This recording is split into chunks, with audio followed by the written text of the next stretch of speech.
আসসালামু আলাইকুম, কেমন আছেন সবাই? আশা করি যে যেখান থেকে আমার ভিডিওটি দেখছেন ভালোই আছেন। আজকে কিন্তু একটি ভিন্ন ধরনের রেসিপি নিয়ে আপনাদের সামনে হাজির হয়েছি। আজকে আমি রান্না করব পাঙ্গাস মাছ দিয়ে টমেটো টক। শীতকাল মানেই হচ্ছে টমেটোর ছড়াছড়ি, আর এই সময় যদি টমেটো দিয়ে রেসিপি না বানানো হয় বা তরকারি রান্না করা না হয় তাহলে কি হলো? তার জন্য নিয়েছি আমি ৬ টুকরা পাঙ্গাস মাছ।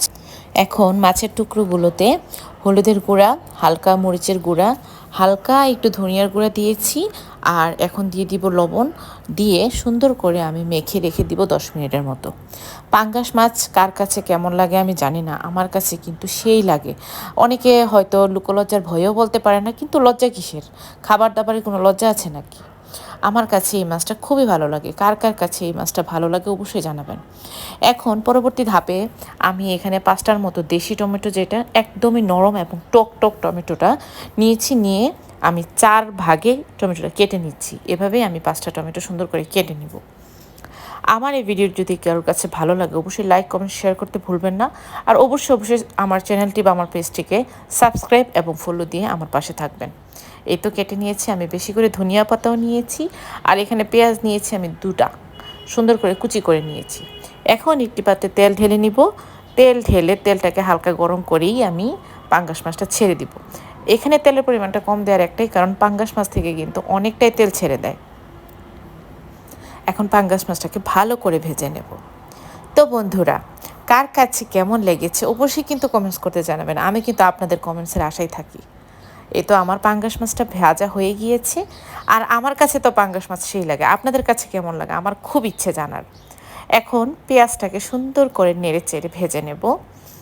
আমি এখানে পেঁয়াজটাকে এমনভাবে ভাজবো না যেটা একদম লাল লাল হয়ে গিয়েছে, আমি হালকা কাঁচাই রাখবো। দিয়ে দিলাম 1 চামচের মতো লবণ। আমি লবণের পরিমাণটা পরে দিয়ে দিলাম টমেটোটা। দেখেন টমেটোটা একদমই দেশি, খুবই স্বাদ হয়েছিল রান্নাটা।